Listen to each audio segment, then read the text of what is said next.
Hi, hope you're well.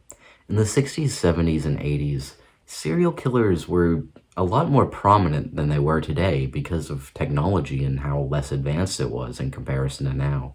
Security cameras and DNA analyzation technology wasn't as advanced as it is today, and because of that, it was basically the Wild West in those decades. The topic of serial killers throughout these decades is pretty popularly talked about in America true crime, and while the case I'm going to talk about today isn't exactly the same as Jeffrey Dahmer or John Wayne Gacy, for example, I still think it's very fascinating because of the psychology that fueled the motivations behind these killings. This case would take place in southern Tennessee, just by the Georgia border, specifically in a diner in the city. It was September of '78, around the evening time, and Sandra was just finishing up one of her shifts. Her shift passed by like any other. She spent the hours waiting tables, taking food to customers, and taking empty dishes back to the dish pit. Hour after hour, Sandra would flit from table to table like a nervous bird, just to make sure the customers had everything they needed. People in the area never really tended to tip well, but it was the only job she had, and she needed the money. While Sandra lived with her parents, she was largely responsible for her college funds, and she also wanted money to be able to treat herself and her friends every now and again. Before her shift ended, she took one more table, that being a man by the name of Bobby Holloway.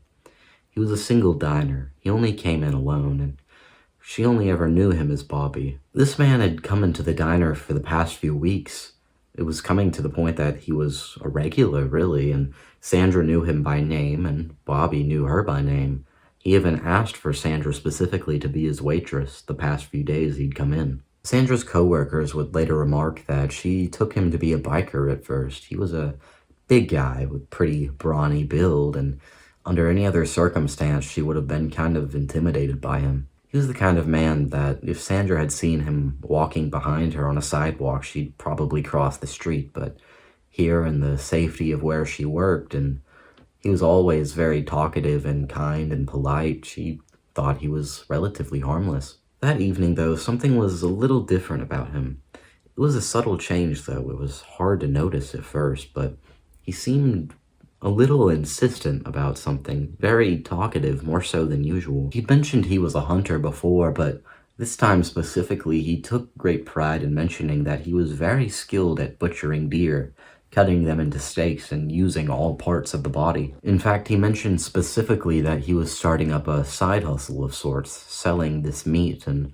even selling a number of sweets that he made from the deer byproducts. What was most interesting to Sandra at the time was the specific sweet that he claimed to make, that being salted caramels using the rendered deer fat. Something specifically important to mention is that in southern Tennessee, and well, in most southern states really, hunting is a pretty common practice. So, say, if Sandra's father had been a hunter, she might have grown up to learn the taste of venison as something very nostalgic to her. I can understand completely why she was very interested in this offer. Bobby told her that he'd be willing to give her a good deal for the wares, but the only thing was, he couldn't sell them to her right then and there.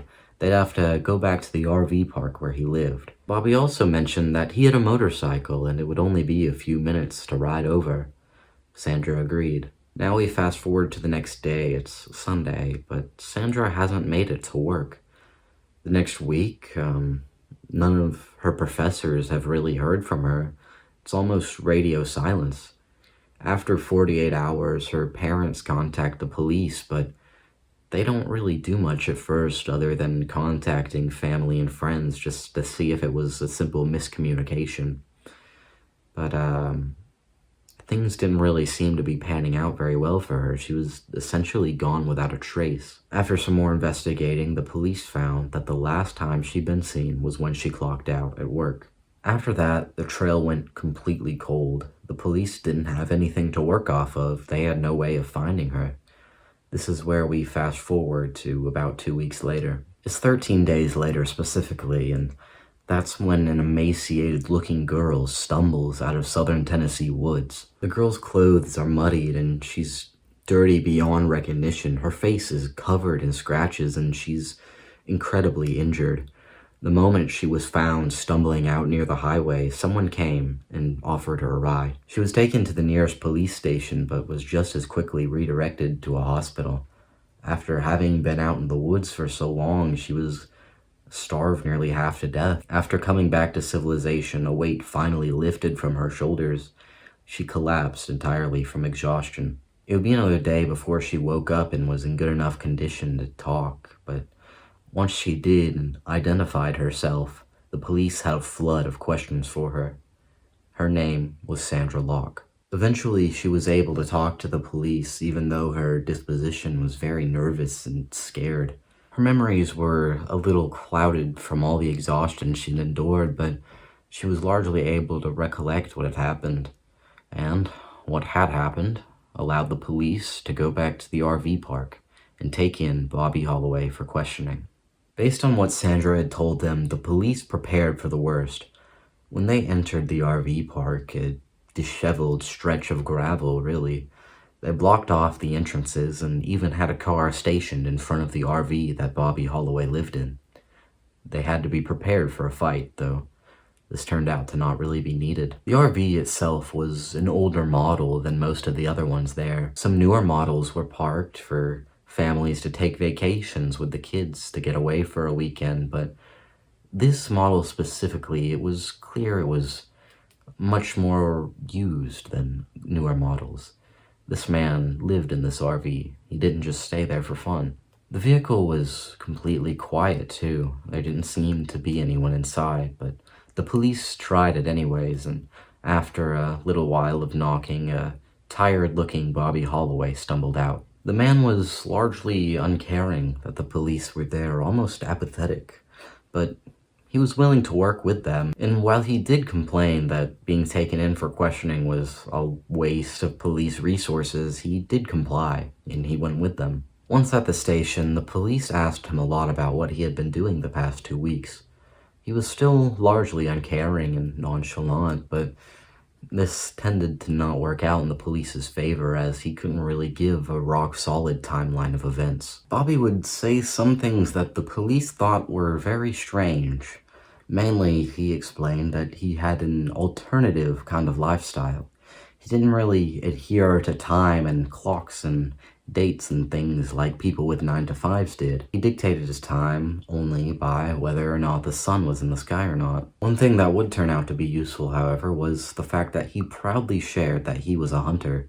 He even boasted that he had loads of equipment, knives, and guns in his RV to back this up. When the topic of Sandra Locke came up, however, this pride withered completely. At first, Bobby would say that he'd never heard of her. However, as soon as they shared a picture, he admitted that he did recognize her, by name too. He blamed this misunderstanding on not recognizing it at first, though, just a simple miscommunication. The rest of the interrogation was largely lukewarm, and something that's interesting to me is this is usually where a case like this would go cold. Bobby denied everything. He denied having any kind of interactions with Sandra. He even denied her coming into his RV. Now, even though Sandra was incredibly injured, and she did name Bobby Holloway specifically as the reason for what had happened to her, it was largely just one word against someone else's because they didn't have any evidence to back it up.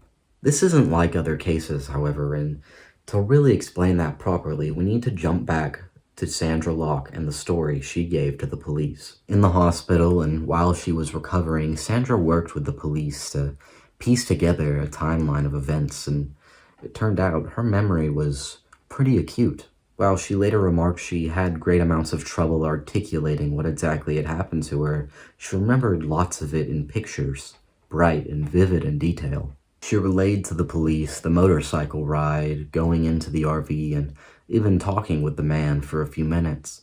She'd never intended to stay for a long while.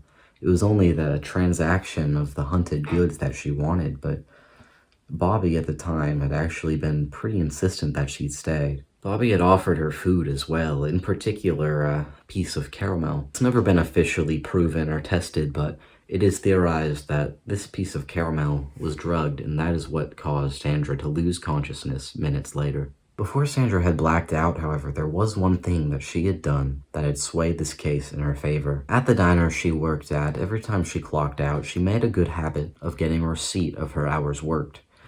It was something she liked to do so she could make sure her paychecks were lining up. Everything was consistent, they weren't shorting her any money. Before anything suspicious had happened in the RV, just to be safe, she'd taken this receipt from her pocket and wedged it between the cushions of the couch in the RV.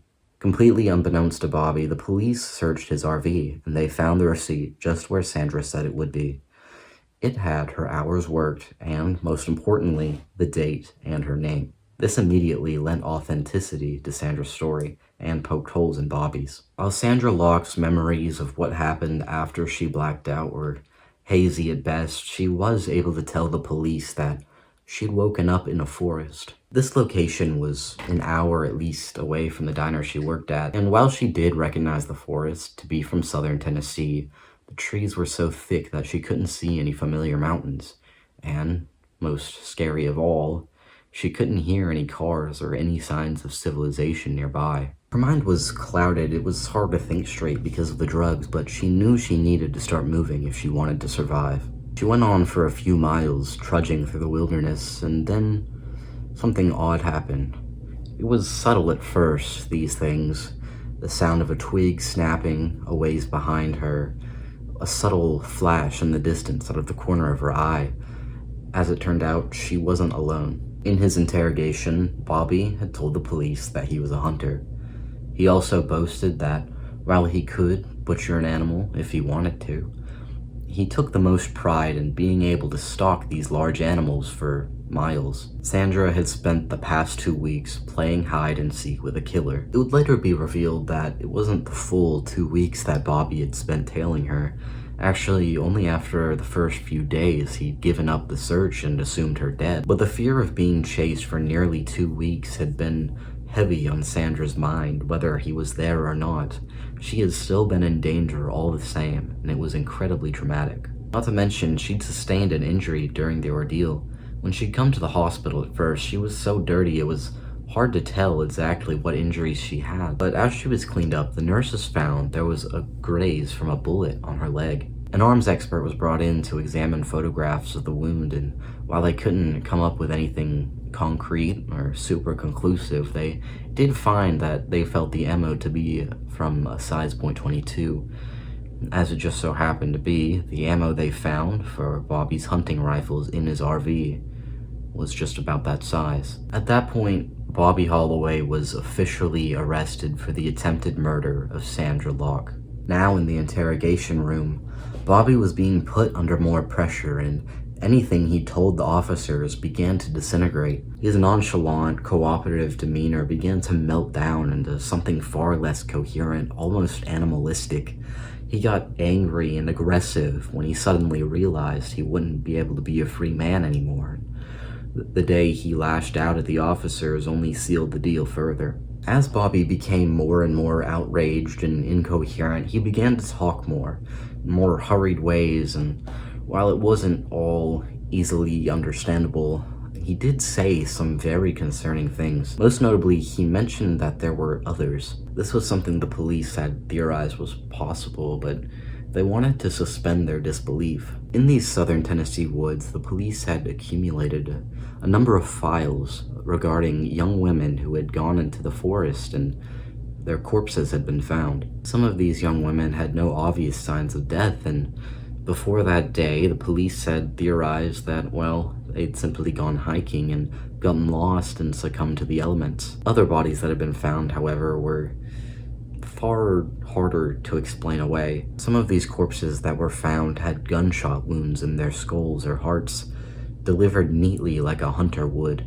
The police had theorized for these that, well, maybe there was some kind of freak hunting accident that ended in their deaths, and whoever delivered the blow had been too scared to come up to the cops about it. However, when Bobby Holloway got more aggressive and started rambling and mentioned others, these files had to be dug up again and revisited entirely. At this point, even more investigators were brought in, and the media was really looking to put this into nationwide attention. FBI agents came in too, and They put great amounts of work into weeding out which of these files had been caused by Bobby and which ones hadn't been. It's still not entirely known today just how many people Bobby Holloway killed, but it's theorized to be maybe around a dozen. Bobby at this period in the investigation was still largely agitated and incoherent.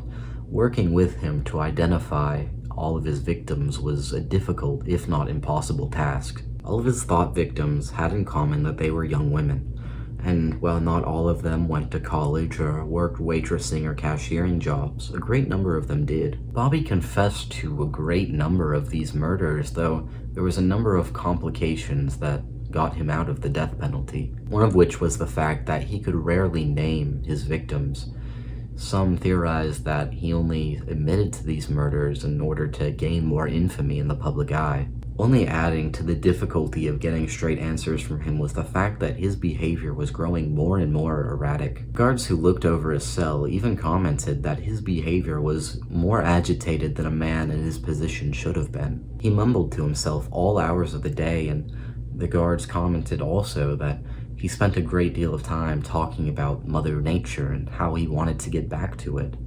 He even said at some points that he was feeling pain in his extremities, supposedly due to the fact that he was being caged for so long. After this mumbling turned to screams of agony throughout every hour of the day, they eventually gave him a mental health screening, and they deemed him unfit to stand trial. While this outraged Sandra Locke's parents at the time, I think it's important to consider that being sentenced to serve the rest of your life in a psychiatric hospital is no more damning than it is to serve a life in prison. Psychiatric hospitals often offer inmates less freedom than they do in prisons. In fact, in a lot of hospitals, someone's own autonomy can be denied because they're quote-unquote too crazy to see what they need for themselves. While I'm not saying this to imply that Bobby is the victim of this story, I do think it's important to keep in mind because it's heavily debated whether or not Bobby even understood the weight of his actions. Bobby Holloway would end up serving the rest of his life, 9 years, in a hospital being tended to by scientists and doctors. At the time, a lot of psychiatrists in southern Tennessee found him to be a fascinating case study. Many scientists set to theorize why it was he did the things he did at this time, and while some of these theories were biased and set only to put other people down, there were a few interesting ones that gained popular attention. One such theory is that he took pleasure in killing these young women, and this is largely backed by the fact that he seemed to be very proud of his ability to hunt. Though this is contested because in his last years of his life, he